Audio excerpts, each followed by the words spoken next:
Compartíamos. Amén.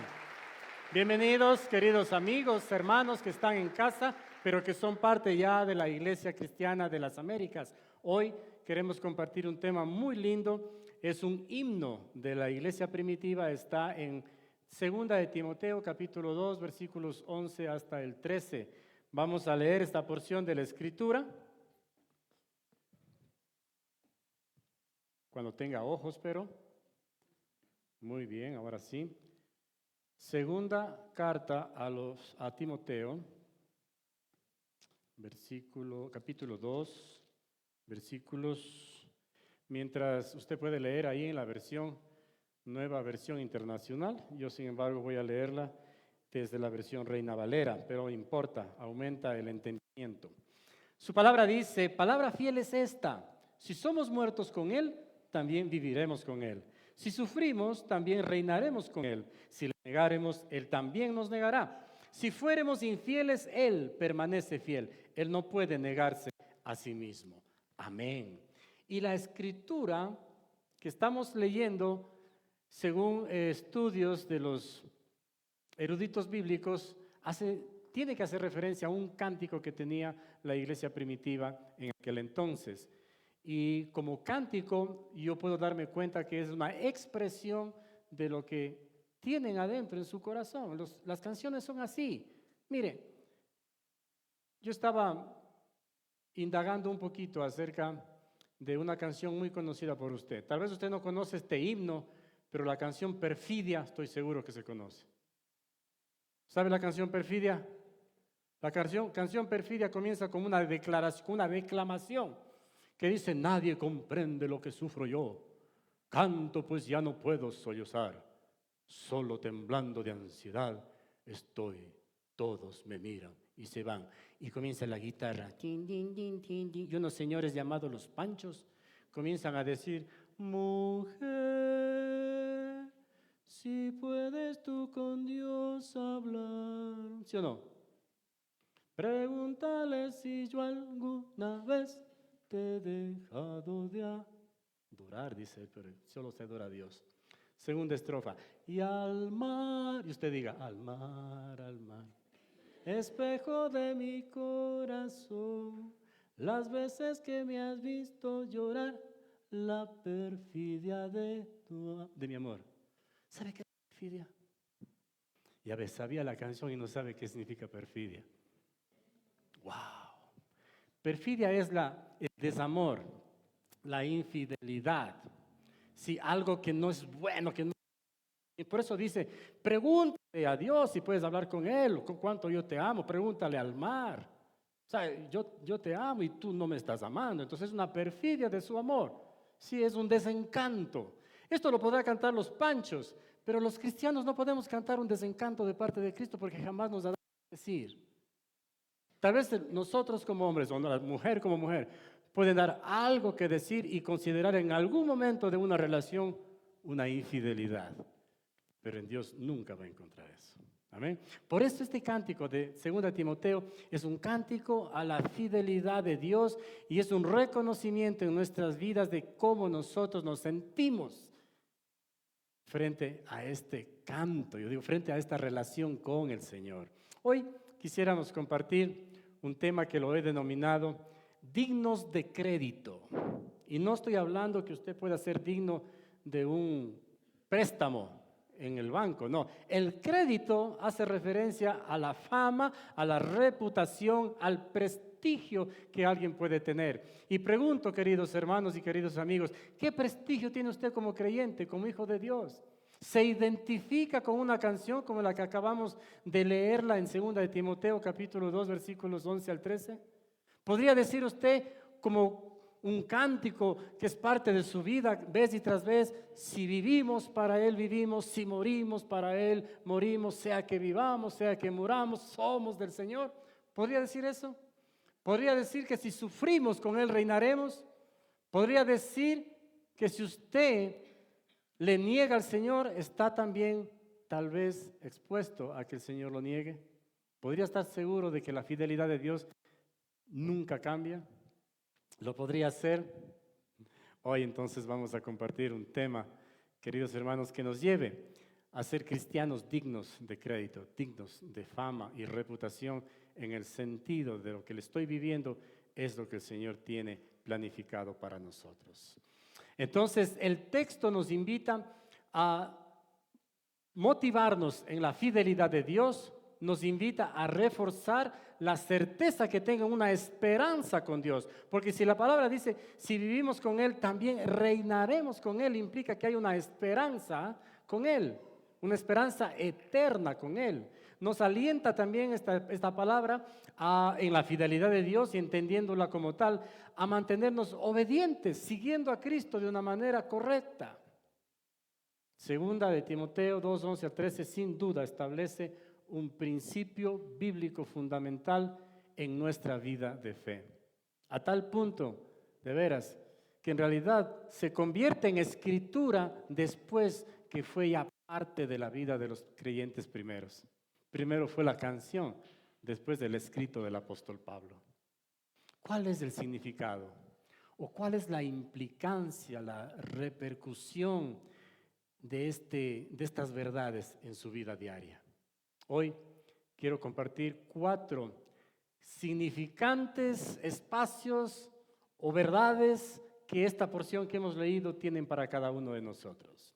Número 1, la verdad de que nosotros tenemos que identificarnos con Cristo. Número 1, identificación con Cristo Jesús. En los versículos que hemos leído, y en el primero en especial, se enfatiza la necesidad de identificarse con Cristo, pero más firmemente en su muerte. Porque si nosotros decimos, si vivimos con Él, es fácil entender porque estamos viviendo. Estamos en un estado corporal de vida. Y podemos decir, mientras viva entonces, sí, yo me identifico con Cristo.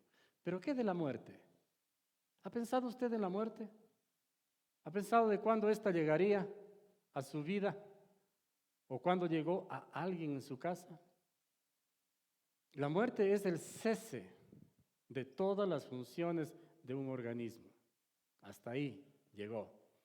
Pero si bien la iglesia primitiva sí tenía que pensar en esto, ¿por qué? Porque era asediada por el Imperio Romano. Cristianos en esta época estaban siendo tomados prisioneros, estaban expuestos en los coliseos romanos para ser devorados por estos animales y ser el objeto de diversión del pueblo romano. Aunque esto sí estaba sucediendo, sin embargo, hoy en día, y a través de ese momento, desde los primeros cristianos hasta hoy en día, los cristianos también tienen que experimentar algo de la muerte en Cristo Jesús. ¿A qué me refiero? Claramente, la muerte de Cristo Jesús ejemplifica la muerte al pecado. En esa cruz murió por el pecado del mundo. Murió por darnos a nosotros perdón de nuestros pecados y sacarnos de esta condición de pecado. Por eso cuando Romanos enseña acerca de una vida en Cristo, dice que nosotros hemos sido sepultados con Cristo, juntamente con Él, en su muerte, que implica en el pecado, en la antigua manera de vivir de cada uno de nosotros. Somos entonces, o tenemos que identificarnos con Cristo, especialmente en su muerte. La identificación con Cristo, cuando hace referencia a esto en la palabra de Dios, está marcada, como no, en su muerte, pero también siempre pensando en la esperanza que nos ofrece la resurrección de Cristo Jesús y la vida futura en el Espíritu Santo. Esta conexión que nosotros podríamos tener o que llegamos a tener con Cristo Jesús implica que hemos entendido a Cristo como Mesías verdaderamente. La palabra Mesías es enviado. Cuando se le pone el nombre a Jesús añadido Cristo, significa Cristo el Mesías. Perdón, Jesús el Mesías. La misma palabra es Cristo, la misma es Mesías. Es enviado. Pero ¿sabe? Enviado con un propósito a la vida de cada uno de nosotros. Pablo tenía muy claro esto y escribe a los filipenses un texto muy bonito en el capítulo 3, versículos 10 hasta el 12. Filipenses 3, 10 al 12. Lo he perdido todo a fin de conocer a Cristo, experimentar el poder que se manifestó en su resurrección, participar en sus sufrimientos y llegar a ser semejante a Él en su muerte. Así espero alcanzar la resurrección de entre los muertos. No es que ya lo haya conseguido todo o que ya sea perfecto. Sin embargo, sigo adelante esperando alcanzar aquello para lo cual Cristo Jesús me alcanzó a mí. Pablo, un personaje muy importante en la historia de la cristiandad. Fue un hombre muy educado, fue una persona muy preparada en cuanto a la ley, fariseo, es decir, que conocía al revés y al derecho, muy exigente en el cumplimiento de esta ley. En cuanto a la iglesia, dice la Escritura, perseguidor de ella. Los primeros cristianos fueron perseguidos por Pablo porque estaban a su juicio haciendo una aberración de lo que implicaba una relación con Dios. Pero después Pablo es llamado y escribe esto a los filipenses dando cuenta de que verdaderamente él sí llegó a conocer a Cristo. Le pregunto, amado hermano, ¿conoce usted a Cristo? ¿Podría decir usted, como dice Pablo, a Él espero alcanzar, o así espero alcanzar en Él la resurrección, como la resurrección de los muertos? Es una persona, usted y yo, que hemos alcanzado una estatura de varón en el conocimiento de Cristo Jesús. ¿Lo conocemos realmente? ¿Le conoce usted al panadero del barrio? ¿Por qué es conocido el panadero del barrio? Por hacer pan, obviamente. ¿Por qué es conocido el carnicero? Casi digo una fábrica, pero mejor que no dije. Porque vende carne. ¿Sí? Y a mí mismo viene la señora que vende helados. ¿Por qué le conocemos? Una cosa es saber que vende helado, otra cosa es haber probado esos helados. ¿No es cierto? Y claro, el panadero o cualquier persona que está cerca puedo conocerle, pero tal vez nunca he tenido una relación cercana. Se le conoce a alguien cuando se tiene una relación muy cercana. Conocer a Jesús no es lo mismo que conocer su vida histórica. Ah, sí, claro, Jesús, le dicen el Nazareno. Hasta en cumbia le dicen al Cristo del Nazareno. Y en otros ritmos también. Conocer a Jesús no es conocer su ejemplo moral que está escrito en la Biblia. Ah, dicen que Diosito es bueno.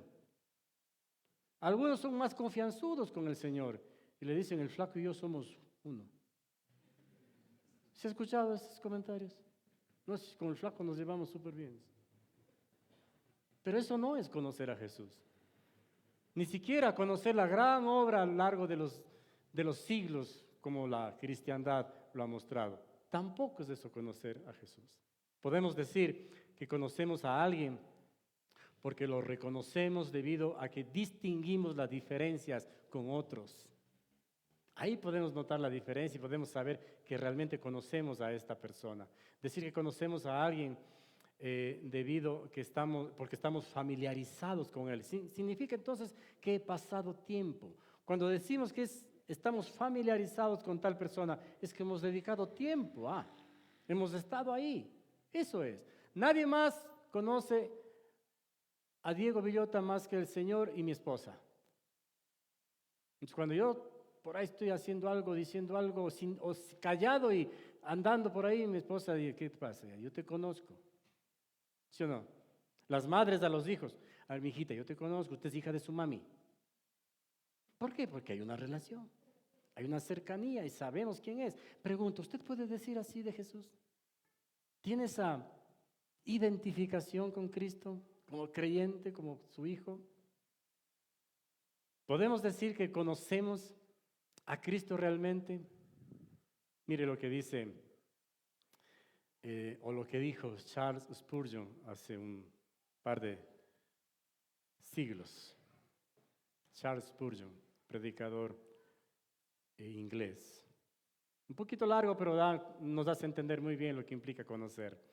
Ellos me dicen que es un refinador, hablando de Jesús, que limpia manchas. Él me ha lavado en su sangre preciosa. Y hasta ese grado yo le conozco. Ellos me dicen que Él cubre al desnudo. Él me ha cubierto con un manto de justicia. Y hasta ese grado yo le conozco. Ellos me dicen que Él quebranta y que Él quiebra las cadenas. Él ha liberado mi alma y por lo tanto yo le conozco.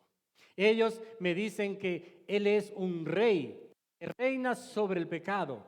Él sometió a mis enemigos debajo de sus pies y le conozco en ese carácter. Ellos me dicen que Él es un pastor. Yo le conozco, pues soy su oveja.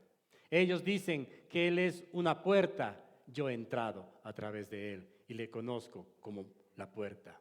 Ellos dicen que Él es comida. Mi espíritu se alimenta de Él, así como del pan del cielo. Y por tanto, yo le conozco como tal. Es lo que dice un hombre convencido de que conoce a Cristo, que sabe de quién está hablando. ¿Acaso puede alguien decir lo mismo? El apóstol Pablo escribe a los Gálatas en el capítulo 2, versículo 20, lo siguiente: he sido crucificado con Cristo. No dice, cuando muera me van a crucificar. No, he sido tiempo, como dicen por ahí, pretérito pluscuamperfecto del verbo acefú. He sido crucificado con Cristo. Y ya no vivo yo, sino que Cristo vive en mí. Lo que ahora vivo en el cuerpo, lo vivo en la fe en el Hijo de Dios, quien me amó y dio su vida por mí. Esto es conocer, esto es identificarse con Cristo, entender que he muerto al pecado como Él murió en la cruz por mis pecados. Eso es morir con Él también. Amén. Número 2, verdad, parte de este texto que hemos leído. El sufrimiento es parte de nuestro caminar cristiano. El sufrimiento es parte de nuestro camino. Se reconoce entonces aquí que el sufrimiento es parte del proceso de una vida cristiana. No es posible la predicación del evangelio, de un evangelio en el cual no se tiene problemas, situaciones difíciles, que andan solo en victorias. No habría victoria si no hay pelea. La pelea siempre implica dolor, sufrimiento. No es alguien que va a la guerra, que puede venir ganando la guerra, pero el proceso es difícil. En el proceso hay sufrimiento. La vida cristiana es una gran batalla, una gran guerra, pero en el proceso también hay sufrimiento. Ese sufrimiento tiene que ser parte integral de la vida del creyente. Tiene que ser una experiencia que nos lleva a una mayor cercanía con Dios, porque no es posible que apenas llegue la prueba, el dolor, el sufrimiento, neguemos a Cristo. Es justamente lo que se está anticipando la escritura que hace el apóstol Pablo a Timoteo. Cuidado, dice, porque si nosotros le negaremos, Él también nos negará. Y ese es quizá en este texto, en esta porción que hemos leído en la introducción, lo más importante para nosotros, porque Dios se muestra muy bien, dándonos esperanza, mostrando su fidelidad, pero dice, cuidado si se les ocurre negarlo, porque Él también los puede negar. Ahora, el sufrimiento, eso puede ser una respuesta al sufrimiento, ¿no es cierto?, negarle al Señor, pero el sufrimiento más bien tiene que ser parte de este proceso de aprendizaje, de afirmación, de confirmación, de aprender a confiar en Dios, de experimentar también en medio del sufrimiento la consolación. Es importante, la consolación es parte de este proceso en el cual Dios nos permite estar. Cuando el apóstol Pablo estaba en problemas muy significantes para su vida, para su integridad, les contó a los hermanos en Corintios, en la segunda carta, capítulo 1, versículos 8 y 9, lo siguiente. Hermanos, dice, no queremos que desconozcan las aflicciones que sufrimos en la provincia de Asia. Estábamos agobiados bajo tanta presión que hasta perdimos la esperanza de salir con vida. Mire, está hablando que podían morir. Nos sentíamos como sentenciados a muerte, pero eso sucedió para que no confiáramos en nosotros mismos, sino en Dios que resucita a los muertos. Tremendo. ¿Usted se imagina estar sentenciado a muerte? Wow. Le dicen a usted, por algo que ha hecho, lo que sea, usted se ha hecho acreedor a la silla eléctrica. ¿Cómo reacciona usted? Chévere. Wow. No, comienza en su interior una respuesta, una adrenalina, un temor, una incomprensión, una angustia. ¿Quién sabe? Si usted le dicen y será la próxima semana, conforme va pasando, acercándose el momento, la presión es más fuerte. Y el momento que está sentándose en la silla eléctrica, me imagino que algunos tal vez mueren antes, ¿no? Del susto nomás. Si alguien le encañona con una Magnum 45, creo que hay eso, no sé. Una Magnum aquí. ¿Usted qué hace? Déjate de bromas. No, usted se orina primero y después tal vez que se muere antes que le disparen. Pablo se sentía así. Sentíamos como que ya nos anunciaron la muerte, dijo el apóstol Pablo. Pero mire, un poco antes, versículos 3 y 4 del capítulo 1 de 2 de Corintios.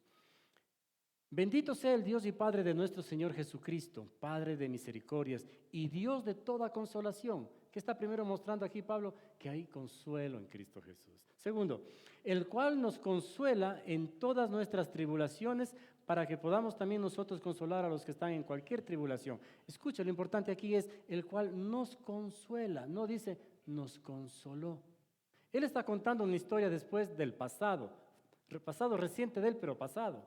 Pero ahora él está diciendo, es posible tener consolación en todo tiempo. Él nos consuela, ¿sí? Él da la oportunidad o nos da a entender de que nosotros vamos a ser consolados.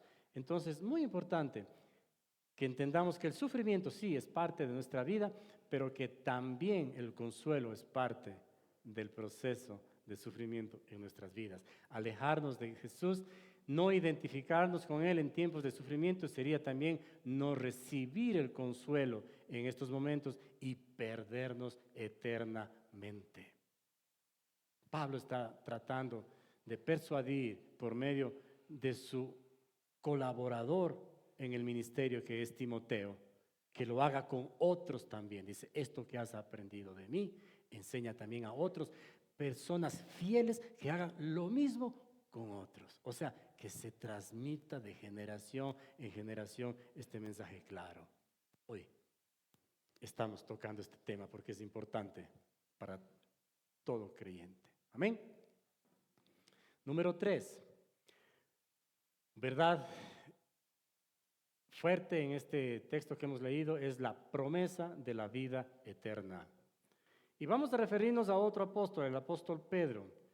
Y ahora quiero leer un texto un poquito extenso. Tal vez lo vamos a hacer desde el 3 hasta el 8.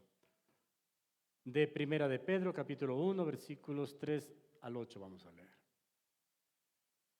Y es que habla de todo esto que un creyente llega a ser. Dice la Escritura, bendito sea Dios, Padre de nuestro Señor Jesucristo, por su gran misericordia nos ha hecho nacer de nuevo mediante la resurrección de Jesucristo de entre los muertos, para que tengamos una esperanza viva y recibamos una herencia que no se puede destruir, ni contaminar, ni marchitar. Tal herencia está reservada en el cielo para ustedes, a quienes el poder de Dios protege mediante la fe que llegue la salvación, la fe hasta que llegue la salvación que se ha de revelar en los últimos tiempos. Esto es para ustedes motivo de gran alegría, a pesar de que hasta ahora han tenido que sufrir diversas pruebas por un tiempo. Miren lo que el escritor dice, esto tiene que ser motivo de gozo y alegría a ustedes. Y da un ejemplo muy bonito. El oro, aunque perecedero, versículo 7, el oro, aunque perecedero, se acrisola al fuego. Así también la fe de ustedes, que vale mucho más que el oro, al ser acrisolada por las pruebas, demostrará que es digna de aprobación, gloria y honor cuando Jesucristo se revele, ustedes lo aman a pesar de no haberlo visto. Y aunque no lo ven ahora, creen en Él y se alegran con un gozo indescriptible y glorioso. Leamos el 9 también. Pues están obteniendo la meta de su fe, que es la salvación. ¿Usted ha tenido contacto con el oro? El oro viene en su condición natural, en una pureza que puede ser llegada, que se le mide por quilates, y el oro puede llegar a tener 24 quilates en el oro más puro. Se dice que en realidad lo que se consigue es 22, algo así, en quilataje. Pero su joya nunca puede ser de este oro puro, porque el oro puro es muy maleable, muy suave. Entonces tiene que endurecerse un poquito. Entonces junta este oro de 22 o 24 quilates con algo de cobre, con algo de plata, y se logra un oro para la joya. Depende de la proporción, se puede obtener oro de 18, oro de 14 o así. Pero lo importante no es esto, lo importante es, ¿usted ha visto el oro en ese proceso? Yo he tenido la oportunidad. Yo he contado en algunas ocasiones que en mi adolescencia yo trabajaba con un tío en joyería y muchas veces me tocó fundir un poco de oro. Entonces, mientras hacíamos así, el sapito se llama el aparatito del fuelle, ¿no? Con unas mangueras, pasa por un filtro de gasolina y llega acá, se convierte en gas. Entonces eso hace llama, soplete, llama, fuego. Ya, ¿me entendieron? Eso al hacer así, entonces uno miraba lo que le pasa al oro. Primero se calentó, pues iba haciendo como una agüita, pero tiene un fulgor muy impresionante. Rojo, dorado, así un fuego vivo y wow, que si usted toca ahí obviamente se requema. Pero muy importante que después que estaba un buen tiempo haciendo eso, me decía, dale, yo decía, ¿a qué horas me dice? Ya, y nomás deja. No, yo seguía ahí, sudando. Era necesario hacer esto para purificar y para mezclar con los otros metales también. Hecho esto, se vaciaba sobre una piecita de acero o de barro también a veces, para que sea una tira larga, un poco ancha, dependiendo de lo que van a hacer en el futuro. Pero así se purificaba el oro. El sufrimiento es exactamente ese crisol. Es fuerte. Aparentemente ese momento es dañino. Si hay mucho fuego y ahí está quemando algo, está purificando. El sufrimiento es eso, purificarnos a nosotros. El proceso del cristianismo muchas veces demandará de nuestro Creador que estemos sometidos al fuego en el crisol, y ese es el sufrimiento. Así que si usted espera que en esta iglesia prediquemos un bienestar perenne en la vida cristiana, puede nomás irse al Parque Calderón o a otro lugar. Aquí, como dice la Escritura, tenemos que entender que el sufrimiento es parte de nuestro proceso, es necesario. Esto, dice un autor, es tan hermoso, este pasaje que hemos leído es tan hermoso que genera una efusión en el corazón del creyente y hace adorar a Dios. Dice, solo aquel quien ha contemplado devotamente la grandeza de nuestra salvación podría emitir una pasión tan magnificante de adoración, aquella que prepara y anima al alma herida a continuar firmemente en la guerra espiritual. El sufrimiento, lejos de desanimarnos, tiene más bien que animar a continuar en este tiempo, en todo el tiempo. Amén. Entonces no es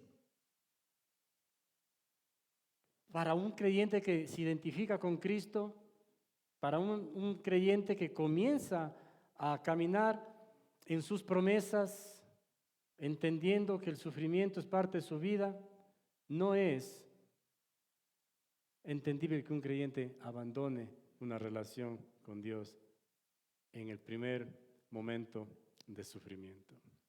Cuando yo estaba unos pocos meses en la iglesia tenía reuniones los martes, los jueves, los sábados y los domingos. Y yo era estudiante en la universidad. Y la universidad demandaba mucho tiempo de mí. Sin embargo, yo tomé la decisión de ir martes, jueves, sábado y domingo a la iglesia. Y había que irse a pie porque no había buses en mi época. Habían, pero hasta las 6 de la tarde nomás. Entonces había que caminar mucho y también ir a trabajar. Entonces tomé la decisión de ir y me iba todos los martes, todos los jueves, todos los sábados, todos los domingos y así por unos 3 meses. Y un domingo no fui. ¿Qué creen que estaban diciendo en la iglesia? Ya cayó, ¿sabes? Ya, ¿dónde se iría? Y sí, me fui a baños. No les voy a contar todo lo que pasó. Pero no era por sufrimiento, era más bien por disfrute de baños. Pero a veces nosotros miramos también a una persona, si en las cosas buenas o por las cosas buenas alguien se puede apartar de Dios, en el sufrimiento mucho más.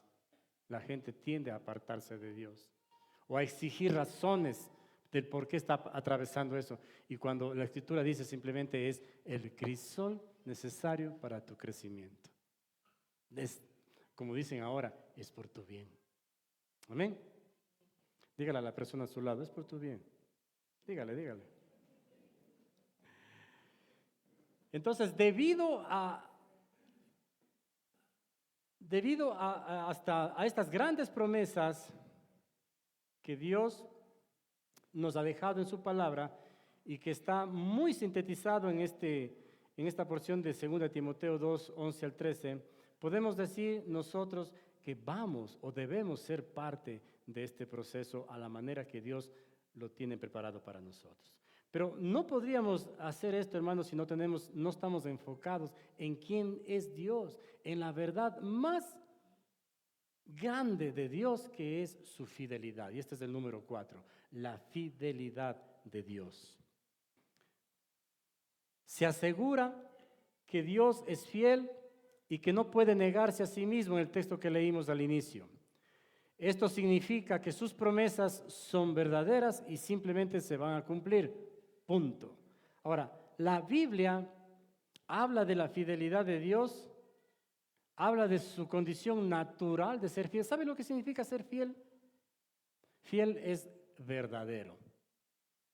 Fiel es verdadero. La fidelidad es la verdad, la originalidad. Así es Dios. Dios no puede sacar ese atributo de su vida. Si la Biblia dice, nuevas son sus misericordias cada día, pues así es. No es que Dios se levanta un día, hoy no tengo ganas de hacer misericordia con nadie. O que resulta que dice, mucho tiempo me está tomando este asunto porque la gente está llegando a pedir perdón, es que voy a perdonar a los 100,000 primeros que se acerquen. Y el resto ya, pues allá. No, Dios, si dice cada día es.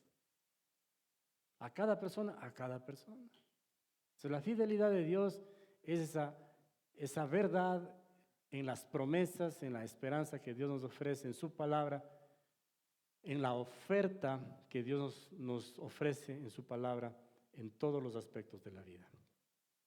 Cuando el pueblo de Israel salió de Egipto y comenzó a tomar la tierra prometida al mando de Moisés, no habían alcanzado a tomar todo y Josué tomó el liderazgo para seguir conquistando esta tierra que el Señor les había prometido. Y cada vez el Señor acompañaba a su pueblo y siempre les ofrecía salir victoriosos y efectivamente salían victoriosos. Al final de los días de Josué, él dice lo siguiente, Josué 23, 14. Por mi parte, yo estoy a punto de ir por el camino que todo mortal transita. Ustedes bien saben que ninguna de las buenas promesas del Señor, su Dios, ha dejado de cumplirse al pie de la letra. Todas se han hecho realidad, pues Él no ha fallado a ninguna de ellas. En el hecho de su muerte, cuando Él recibió la instrucción de continuar alcanzando y tomando la tierra prometida, lo recibió de su líder que era Moisés. Y Moisés en el hecho de muerte, yo me imagino siempre las cosas, ¿no? Pero Moisés ya muriendo ahí, me muero. Estoy muriendo. Así no, Josué, me haga. Y le coge de la mano. Josué, ya que vas a hacerte cargo de esto, no te olvides de meditar en la palabra de Dios de día y de noche. ¿Escuchaste? De día y de noche. Nunca te olvides de meditar en su palabra.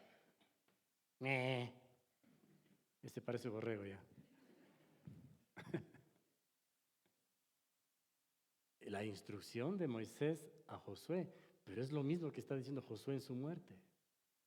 Esta es una declaración tremenda. No sé ustedes, dice Josué, pero mi casa y yo serviremos a Jehová primeramente. Y luego, muriendo por mi parte, yo estoy a punto de ir por el camino de los mortales, yendo a morir, pero ustedes bien saben que todo lo que el Señor ha prometido se cumplió. Pero mire lo que ratifica, al pie de la letra. Todo se cumplió. Ahora, la fidelidad de Dios es tan grande, pero tiene que ser entendida por nosotros. Aquí están las promesas de Dios.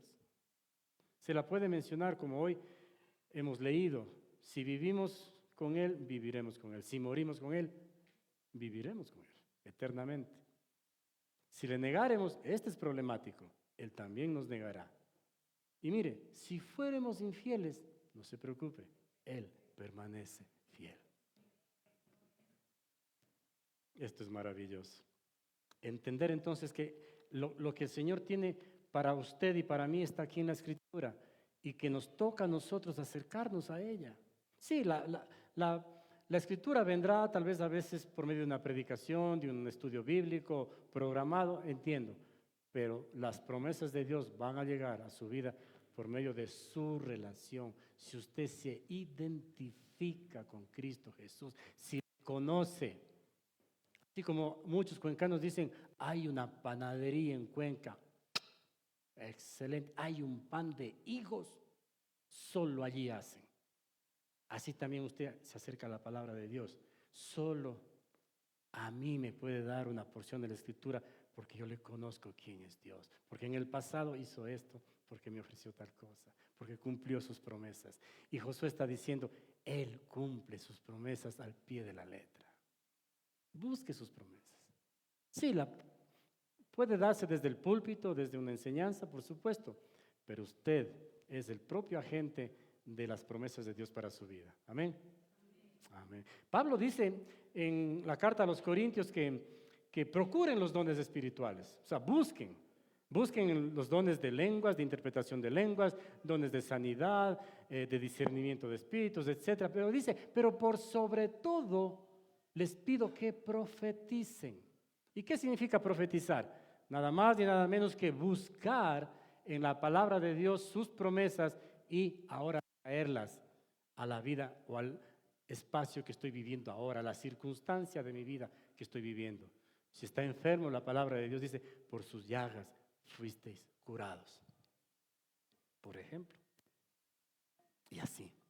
Ahora, reconozcamos pues en todo nuestro corazón, con todo nuestro ser, con toda nuestra alma, es decir, nuestro entendimiento, nuestra parte que argumenta, que cuestiona, ahí tenemos que entender que las verdades de Dios son perfectas, que su fidelidad no está puesta a prueba, Él simplemente va a cumplir si le promete, si le ofrece.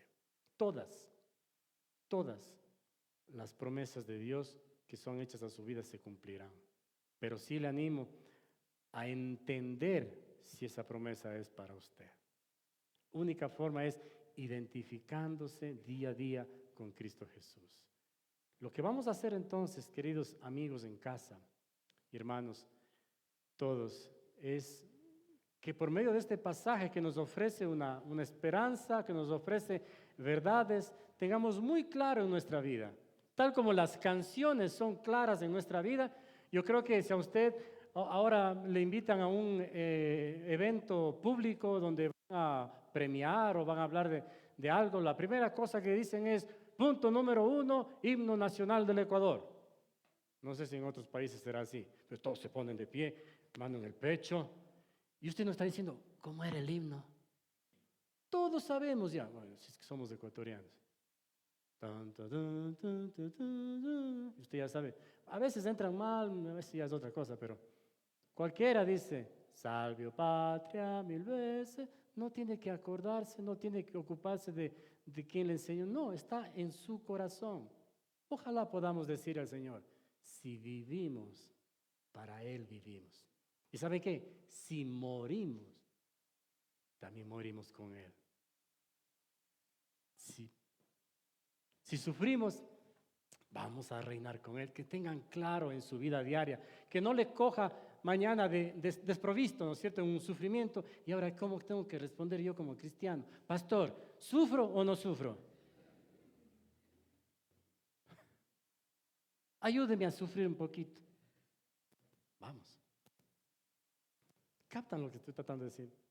Queridos amigos, queridos hermanos, la primera cosa que tenemos que hacer es aplicar esto de la muerte de Cristo en nuestra vida, pero esto significa morir al pecado, morir a la vieja manera de vivir. Debemos estar dispuestos a dejar atrás los deseos y hábitos que nos separan de Dios, punto. Hay algo que les separa de Dios, hay que morir a eso. Hay relaciones que nos separan de Dios, hay que morir a esa relación. Hay verdades que en realidad nos apartan de Dios, tenemos que entender bien si son o no verdades. Tenemos que perseverar en el sufrimiento, estar dispuestos a soportar todas las dificultades con paciencia y confiando en Dios. Todas.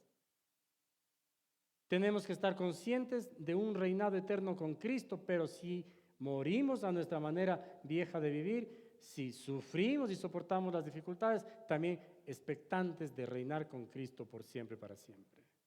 Y nunca dejando de lado la confianza que debemos tener en la fidelidad de Dios, es decir, en la veracidad de sus promesas. Amén. Que el Señor llene su casa de la presencia de Dios y entendamos maravillosamente que morir para Él, morir con Él, como lo dice el apóstol Pablo, es un privilegio. El Señor les bendiga.